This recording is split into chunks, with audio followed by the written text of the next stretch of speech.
கர்த்தருடைய பரிசுத்த நாமத்துக்கு மகிமை உண்டாவதாக. எந்நாளிலே நாம் வாசிக்க போகிற வசனம் மத்தேயு 25 29வது வசனம். உள்ளவனுக்கு கொடுக்கப்படும், உள்ளவன் எவனோ அவனுக்கு கொடுக்கப்படும், பரிபூர்ணமும் அடைவான். இல்லாதவனிடத்திலிருந்து உள்ளதும் எடுத்து கொள்ளப்படும். அப்ப உள்ளவனுக்கு கொடுக்கப்படும். இந்த வார்த்தை யார் சொன்னது அப்படி என்று பார்ப்போமானால், கர்த்தராகிய இயேசு கிறிஸ்துவானவர் அநேக உபதேசங்களை குறித்து சொல்லும் பொழுது அவர் பரலோக ராஜ்யத்தை குறித்து இப்படியாக அவர் பேசுகிறார். பரலோக ராஜ்யத்தை குறித்து ஒரு உவமையாய் அவர் சொல்லக்கூடிய காரியமாய் காணப்படுகிறது. அது என்னவென்றால், மத்தேயு 25 வசனத்துல, அன்றியும் பரலோக ராஜ்யம் புற தேசத்துக்கு பிரயாணமாய் போகிற ஒரு மனுஷன் தன் ஊழியக்காரரை அழைத்து தன் ஆஸ்திகளை அவர்கள் வசமாய் ஒப்பு கொடுத்தது போல் இருக்கிறதாம். இந்த பரலோக ராஜ்யம் எப்படிப்பட்டதா இருக்கிறது? ஒரு மனுஷன் ஊழியக்காரர்களை அழைத்து அவர்களுடைய கைகளில் இந்த ராஜ்யத்தை ஒப்பு கொடுத்து இதை எப்படி அவர்கள் நடத்த வேண்டும் என்று சொல்லி அவர்களுக்கு கற்றுக் கொடுக்கக்கூடிய காரியமாய் இதை ஓமையாய் சொல்கிறார். எப்படி சொல்றாரு? அவனுடைய திறமைக்கு தக்கதாக, ஒவ்வொருவருடைய திறமைக்கு தக்கதாக அந்த ஊழியக்காரர் அவர் போகும் பொழுது தன்னுடைய வேலையாட்களை அழைத்து அவர்களுடைய கரத்தில் ஒருவரிடத்தில் 5 தாளந்தும், இன்னொருவனிடத்தில் 2 தாளந்தும், இன்னொருவனிடத்தில் 1 தாளந்தும் கொடுக்கிறார். அவங்களுடைய திறமைக்கு தக்கதாக இந்த தாளந்தை அவர் கொடுத்து விட்டு போகிறார். அந்த எஜமான் திரும்பி வந்து பார்த்து அந்த தாளந்தை கொடுத்தவர்களை அழைத்து அவர்களிடத்தில் கேட்கும் பொழுது, அந்த 5 தாளந்தை வாங்கினவன் என்ன செய்தான் அப்படி என்று பார்ப்போமானால், அந்த தாளந்தை உபயோகப்படுத்தி அவன் வியாபாரம் பண்ணி வேறு 5 தாளந்தை சம்பாதித்தான் என்று எழுதப்பட்டுள்ளது. அப்படியே 2 தாளந்து வாங்கினவனும் 2 தாளந்தை சம்பாதித்தான். ஆனால் 1 தாளந்தை வாங்கினவனோ 19வது வசனத்துல அவர் திரும்பி வந்து கேட்கப்படக்கூடிய காரியத்தின் போது இப்படிப்பட்டதான காரியங்கள் கொடுக்கப்பட்டிருக்கு. அதுல 1 தாளந்தை வாங்கினவன் வந்து, ஆண்டவனே, நீ விதைக்காத இடத்தில் அறுக்கிறவரும் தெளிக்காத இடத்தில் சேர்க்கிறவருமான கடினமுள்ள மனுஷன் என்று அறிவேன் என்றான். இந்த மனுஷன் ஒரு குறை சொல்லுகிற மனுஷனா இந்த இடத்துல காணப்படுறான். ஒரு விதைக்காத இடத்தில் எப்படி அறுக்க முடியும்? ஒரு விதை விதைக்கப்படும் பொழுது அது வளர்ந்து அது அநேக பலன்களை கொடுக்கக்கூடியதாய் காணப்படும். ஆனா இவன் சொல்லக்கூடிய அந்த ஒரு மூடத்தனமான வார்த்தை பாருங்களேன், விதைக்காத இடத்தில் நீர் அறிக்கிறவர் என்று சொல்றான். அப்ப அவர்கிட்டயே இவன் பண்ணக்கூடிய காரியம், அந்த 1 தாளந்தை என்ன செஞ்சான் அப்படின்னு பார்க்கப்படும் போது அதை உபயோகப்படுத்தாதபடி அவன் அதை மண்ணிலே புதைத்து வைத்தான் என்று சொல்லப்பட்டிருக்கு. 18வது வசனத்துல, 1 தாளந்தை வாங்கினவனும் போய் நிலத்தை தோண்டி தன் எஜமானுடைய பணத்தை புதைத்து வைத்தான். அப்ப அவன் அந்த பணத்தை உபயோகப்படுத்தாம அதை புதைச்சு வச்சதுனால அவனுக்கு எந்த விதமான காரணமும் சொல்ல முடியல. அவன் கையில எந்த விதமான ஒரு பலனுமே அவன் காணல. அப்ப இவன் என்ன பண்ணிட்டான்? மண்ணை தோண்டி அதை புதைச்சு வச்சுட்டான். 5 தாளந்து வாங்கினவன் மிச்சம் 5 தாளந்தோடு வந்து எஜமானிடத்துல நின்னான். 2 தாளந்து வாங்கினவன் இன்னும் 2 தாளந்தோடு வந்து இடத்துல வந்தான். இவன் வெறும் கையனாய் வந்து அவன் ஒரு சொல்லக்கூடிய அந்த விஷயத்தை அவன் எப்படி சொல்றதுன்னு கூட அவனுக்கு விளங்க முடியாம அந்த எஜமானையே குறை சொல்லுகிற ஒரு காரியத்தை இங்க காணும்படியாக எழுதப்பட்டிருக்கிறது. இந்த எஜமான் அவன் 5 தாளந்து வாங்கினவனுக்கு என்ன பதில் கொடுத்தார் என்று பாருங்களேன். 5 தாளந்தை வாங்கினவன் வேறு 5 தாளந்தை கொண்டு வந்து, ஆண்டவனே, 5 தாளந்தை என்னிடத்தில் ஒப்புவித்தீரே, அவைகளை கொண்டு இதோ வேறு 5 தாளந்தை சம்பாதித்தேன் என்றான். அவனுடைய எஜமான் அவனை நோக்கி, நல்லது, உத்தமமும் உண்மையும் உள்ள ஊழியக்காரனே, கொஞ்சத்திலே உண்மையாய் இருந்தாய், அநேகத்தின் மேல் உன்னை அதிகாரியாக வைப்பேன் என்றார். அப்ப அந்த உண்மையும் உத்தமமுள்ள ஊழியக்காரன் அந்த தாளந்தை உபயோகப்படுத்தி அவன் ரெட்டிப்பாக்குனதின் நிமித்தமாய் அவரை அநேகத்தின் மேல் உன்னை அதிகாரியாக வைப்பேன் என்றார். இந்த 2 தாளந்து வாங்கினவனும் வந்து அப்படியே சொல்லும் பொழுது, நீர் என்னிடத்தில் 2 தாளந்தை ஒப்புவித்தீர், அவைகளை கொண்டு இதோ 2 தாளந்தை சம்பாதித்தேன் என்றான். அவனுக்கு எஜமான் அவனை நோக்கி, நல்லது, உத்தமமும் உண்மையும் உள்ள ஊழியக்காரனே என்று அவனையும் அநேகத்தில் உண்மையுள்ளவனாய் நினைத்து அதிகாரியாக அவனை உண்டாக்கினான்.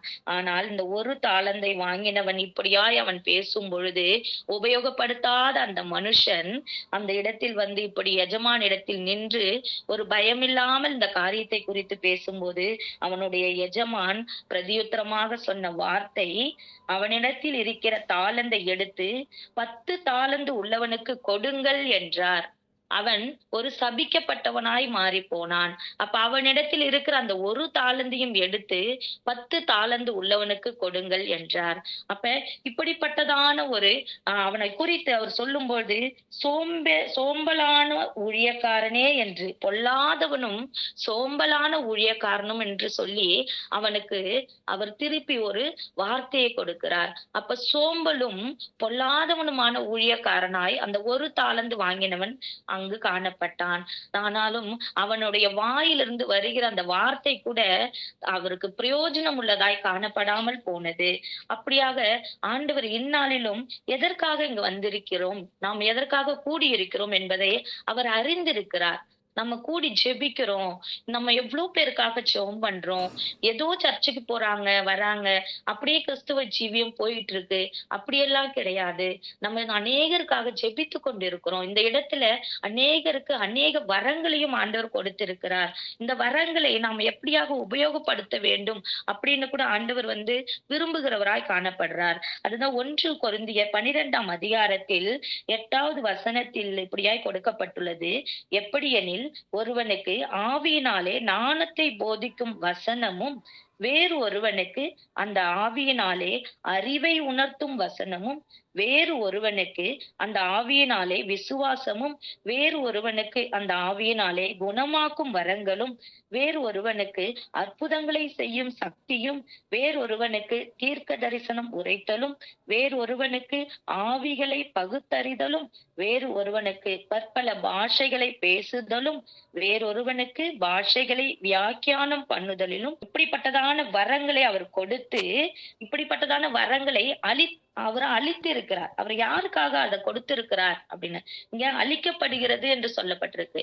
அப்ப யார் இதை நமக்கு அளிக்கிறாங்க அப்படி என்று பார்ப்போமானால், இவைகளை எல்லாம் அந்த ஒரே ஆவியானவர் நடப்பித்து தமது சித்தத்தின்படியே அவனவனுக்கு பகிர்ந்து கொடுக்கிறார் என்று எழுதப்பட்டிருக்கு.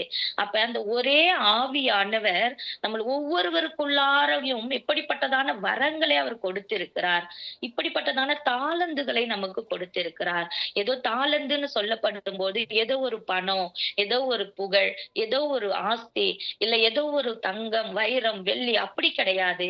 விலையேற பெற்ற வசனங்கள், அத சொல்லி இருக்கு இல்லையா, போதிக்கும் வசனங்கள், ஞானத்தை போதிக்கும் வசனங்கள்னு கொடுக்கப்பட்டிருக்கு. இப்ப இந்த வேத வசனத்தின் வார்த்தைகளை நம்ம ஒவ்வொரு நாளும் தியானித்து கொண்டு நம்மளோடு வைத்துக் கொள்ளாதபடி, அநேகருக்கு இந்த வசனத்தை குறித்து ஆண்டவராகிய இயேசு கிறிஸ்து இந்த உலகத்தில் வந்ததின் காரியங்களை நாம் மற்றவர்களிடத்தில் வசனத்தோடு சொல்லும் பொழுது, ஆண்டவர் 5 தாளந்தை 10 தாளந்தாக மாற்றுவார், 2 தாளந்தை 4 தாளந்தாக மாற்றுவார். இப்படிப்பட்ட காரியங்களில் ஆண்டவர் உணர்த்தும் போது எதற்காக இப்படி அந்த வார்த்தையை ஆண்டவர் சொல்லி இருக்கிறார். மத்தேயு 25ஆம் அதிகாரம்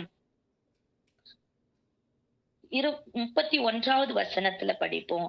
அன்றியும் மனுஷகுமாரன் தமது மகிமை பொருந்தினவராய் சகல பரிசுத்த தூதரோடும் கூட வரும்பொழுது தமது மகிமையுள்ள சிங்காசனத்தின் மேல் வீற்றிருப்பார். அப்பொழுது சகல ஜனங்களும் அவருக்கு முன்பாக சேர்க்கப்படுவார்கள். அப்ப இந்த சகல ஜனங்கள் யாரால சேர்க்கப்படுவாங்க? யாரால சேர்க்கப்படுவாங்கன்னா, இந்த வரங்களை பெற்றவர்கள் மூலமாய் மனுஷகுமாரன் பரலோக ராஜ்யத்தில் இருந்து வரும் பொழுது, அந்த பரலோக ராஜ்யத்துக்கு நம்மை கொண்டு போகப்படும் பொழுது இந்த சகல ஜனங்களும் அவரிடத்தில் சேர்க்கப்படுவார்களாம். இந்த வரங்களை பெற்றவர்கள் மூலமாக அவர்கள் அந்த பரலோக ராஜ்யத்துக்கு மனுஷர்கள் கொண்டு போகப்படுவார்கள். இததான் அவர் சொல்லியிருக்கிறார். வெளிப்படுத்துதல் 22ஆம் அதிகாரம் 12ஆம் வசனத்துல, இதோ சீக்கிரமாய் வருகிறேன், அவனவனுடைய கிரியைகளின்படி அவனவனுக்கு நான் அளிக்கும் பலன் என்னோடு கூட வருகிறது என்று சொல்லி ஆண்டவராகிய இயேசு கிறிஸ்து சொல்லுகிறார். அவனவனுடைய கிரியைகள். நம்ம இப்போ சர்ச்சுக்கு போறாங்க, பாஸ்டருங்க மூலமா நிறைய பேர் ரட்சிக்கப்பட்டு சபைக்கு வந்து உட்கார்றாங்க. ஒரு குழு கூட்டத்துல ரட்சிக்கப்படுறவங்க இருக்காங்க. ஆனா நம்ம யாரையாவது கொண்டுட்டு போய் அந்த சபைகள்ல உட்கார வச்சிருக்கோமா? ஒரு ஆத்துமா ரட்சிக்கப்பட நம்ம என்ன தாளந்தை எடுத்து உபயோகப்படுத்தி இருக்கிறோம் என்று நாம் பார்க்கலாம். தாவீது இப்படியாய் சொல்லுகிறார். 90ஆம் அதிகாரம் 12 சங்கீதம் 90 12ஆம் வசனத்துல, என்னுடைய இருதயம், அவருடைய இருதயத்தை உள்ள வாஞ்சி என்னவா இருக்கிறதா? இந்த காலத்தை என்னும் அறிவை எனக்கு தாரும் என்று சொல்றார். பார்ப்போம் 12வது வசனம். நாங்கள் நாண இருதயம் உள்ளவர்கள் ஆகும்படி எங்கள் நாட்களை எண்ணும் அறிவை தாரும். அப்ப நாட்களை எண்ணும் அறிவு, ஒவ்வொரு நாளும் நம்ம கடந்து போய்கொண்டே இருக்கிறோம், காலத்தை கடந்து கொண்டே இருக்கிறோம். நம்மளுடைய நாட்களை எண்ணும் பொழுது ஆண்டவராகிய இயேசு கிறிஸ்துவுக்கு நம்ம என்ன பலன் திருப்பி பண்ணி இருக்கிறோம்? அவர் சொல்றார், அவன் பரிபூர்ணமும் அடைவான் என்று சொல்றார். பரிபூர்ணம் அடையும்படியாக அவருக்கு நமக்கு அவர் பலன் தருபவராய் இருக்கிறார். ஆனால் நாம அவருக்கு என்ன பலனை திருப்பி கொடுக்க போகிறோம் என்று சிந்தித்து பார்ப்போம். இந்நாள்ல கூட மனுஷகுமாரன் வரும்பொழுது இந்த சகல ஜனங்களும் சேர்க்கப்படும் அந்த கூட்டத்தில் நாமும் காணப்படுவோம். அந்த இடத்தில் அந்த நிச்சயத்தை, விசுவாசத்தை நமக்கு அவர் கொடுத்திருக்கிறார். இப்படியாக அவனுக்கு பகிர்ந்து கொடுக்கக்கூடிய இந்த வரங்களை, அவர் நமக்கு பகிர்ந்து கொடுக்கக்கூடிய இந்த வரங்களை நாம் எப்படி பிரயோஜனப்படுத்தினவர்களாய் காணப்படுறோம்? என்ன நமக்கு கொடுத்திருக்கிறார்? வசனத்தை கொடுத்திருக்கிறார், வெளியேறப்பட்ட ரட்சிப்பை கொடுத்திருக்கிறார், அவருடைய மகிமையை நமக்கு கொடுத்திருக்கிறார். அந்த பரலோக ராஜ்யத்துக்கு நம்மை கொண்டு போகும்படியான வழி வாசலை நமக்காக அவர் திறந்து வைத்திருக்கிறார். இந்த வழி வாசலை திறந்து வைத்திருக்கப்படும் போது அதில் உள்ளே பிரவேசிக்கும் நாமும் கூட ஆண்டவர் பரிபூரணத்தை பெற்றுக் கொண்டவர்களாய் காணப்படும்படியா ஆண்டவர் விரும்புகிறவராய் இருக்கிறார். அதுதான் அந்த வசனத்துல சொல்லப்பட்டிருக்கு. மத்தேயு 25ஆம் அதிகாரம் 29வது வசனம். உள்ளவன் எவனோ அவனுக்கு கொடுக்கப்படும், பரிபூர்ணமும் அடைவான். இல்லாதவனிடத்தில் இருந்து உள்ளதும் எடுத்துக்கொள்ளப்படும். அந்த ஒரு தாளந்து உள்ளவனிடத்தில் இருந்து அந்த தாளந்தை வாங்கி 10 தாளந்து உள்ளவனிடத்தில் கொடுங்கள் என்று சொல்லி அந்த எஜமான் ஆணையிட்டார். அப்படியாக நம்மளுடைய தாளந்தை நாம் இழந்து போகாதபடிக்கு இந்த பரிபூர்ணத்தை பெற்றுக்கொண்டு ஒவ்வொரு நாளும் ஆண்டவருடைய வேத வசனத்தையும் நம்மளுடைய ரட்சிப்பையும் குறித்து அநேகருக்கு ஒரு வார்த்தை சொல்லும்படியாக நம்மளுடைய வாய்களை திறப்போமாக. ஒவ்வொரு நாளும் ஆண்டவர் நமக்கு அநேக நேரங்களை கொடுக்கிறார். அநேக நேரங்கள் நம்ம வேலை செய்யறதுல எல்லாவற்றிலும் இருந்தும் நமக்கு கொடுக்கக்கூடிய நேரங்கள் இருக்கு. நம்ம ஆனா வீட்டுல இருக்க கூடாரவாசிகளை நம்ம காணப்படுறோம். ஆனாலும் இன்னும் அநேகருக்கு சொல்லும்படியா நம்மளுடைய சொந்த பந்தங்களுக்கு கூட நம்ம பேசும்போது, அவருடைய வசனங்களை கொண்டு பேசும்போது ஒரு நாள் இல்ல ஒரு நாள் அவங்களுடைய இருதயத்தில் ஆண்டவர் கிரியை உண்டு பண்ணுவார்.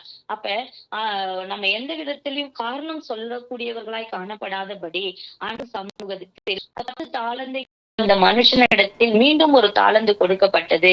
அப்ப இரட்டிப்பான தாளந்துகளை நாம் கர்த்தரிடத்தில் கொண்டு போகும் பொழுது ஆண்டவர் நம்மளை பரிபூர்ணத்தினால் ஆசீர்வதித்து இன்னும் நம்மளுடைய வாழ்நாளில் பல மடங்கு நம்மை உயர்த்துகிறவராய் காணப்படுறார். தாவீதை கொண்டு நம்ம நாள்ல பார்ப்போம். தாவீது சிறு பையனாக இருந்தான். அவனுக்கு மத்தியில கோலியாத்து பலத்தவனாய், ஹைட்லயும் வெயிட்லயும் பலத்திலையும் பெரியவனாய் காணப்பட்டான். ஆனாலும் தாவீதினிடத்தில் ஒரு 5 கூழாங்கற்கள் இருந்தது. அந்த உண்டிக்கோல் ஒன்னே இருந்தது. அதை வச்சு அந்த கோலியாத்தை என்ன பண்ணா, ஒரே ஒரு கல் எடுத்தான். அந்த ஒரு கல்லை எடுத்து கோலியாத்தை எங்க அடிக்க வேண்டும் என்று சொல்லி அவன் சிந்தித்துக் கொண்டிருந்தான். அந்த சிந்தனை அவனுடைய நெற்றி பொட்டில் அடிக்கப்பட்ட பொழுது கோலியாத்து மடங்கி விழுந்தான். பிசாசானவன் பிரபஞ்சத்தில் நம்மளை ஏதோ ஒரு கவலைகள் மூலமா, வியாதிகள் மூலமா, ஏதோ ஒரு துக்கத்தின் காரணத்துக்குள்ளாய் அவன் கொண்டு போகவனாய் காணப்படுறான். அப்ப தாவீது கரத்தில் இருந்த அந்த 5 கூழாங்கல்ல அதுல ஒண்ணுதான் அவன் உபயோகித்தான். ஜெபிக்கிற கல்லாகிய முதல் கல்லை எடுத்து அந்த கோலியாத்துடைய நெற்றி பொட்டியில் அவன் அடிக்கும் பொழுது கோலியாத் தன்னுடைய சரீர பலனை இழந்து போய் மடங்கடிக்கப்பட்டு அவன் கீழே விழுந்தான். அந்த நகரம் முழுவதிலும் உள்ள மக்கள், அடிமைத்தனத்திற்குள்ளாய் காணப்பட்டவர்கள், கோலியாத்தை பார்த்து பயந்து நடுங்கி ஓடின மக்கள் எல்லாரும் சந்தோஷத்தோடு தாவீதோடு ஆண்டவரை துதித்து பாடினார்கள். ஏன்னா அந்த கல் யாரு கரத்துல இருந்தது? தாவீதின் கரத்துல இருந்தது. அப்ப தாவீதால மீட்கப்பட்ட அந்த ஜனங்கள் அவங்க என்ன பண்ணாங்க? இந்த ஜெபத்தின் கற்களை அவங்க விசுவாசத்தோடு பிடித்து கொண்டார்கள். அப்ப தாவீதோட ஆனந்த களிப்போட பாடி அவங்க கொண்டாடி ஆண்டவரை மகிமைப்படுத்தினார்கள். இப்ப இந்த ஜெபத்தின் வல்லமை உள்ள அந்த ஒரு கல்லு அவருக்கு தாளந்தாய் அவங்களுடைய அந்த வரங்கள் எப்படிப்பட்டதான வரங்கள் என்று உணர்ந்து ஆவியானவரோடு ஒவ்வொரு நாளும் நம்ம ஜெபிக்கும் பொழுது ஆவியானவர் கண்டிப்பா இந்த வரம் உனக்கு கொடுக்கப்பட்டது என்று சொல்லி நம்மளை அவர் என்ன பண்ணுவார்? கனப்படுத்துவார், பலப்படுத்துவார், பரிபூர்ணப்படுத்துவார். அவருடைய பரிபூர்ணத்தை நாமும் கூட பெற்றுக்கொள்ள என்னால் சித்தம் உள்ளவர்களாய் காணப்படுறோம். விசுவாசத்தோடு ஜெபத்திற்கு நேராக நாம் கடந்து போகலாம். கர்த்தர் தாமே இந்த வார்த்தைகளை ஆசீர்வதித்து கொடுப்பாராக. ஆமேன்.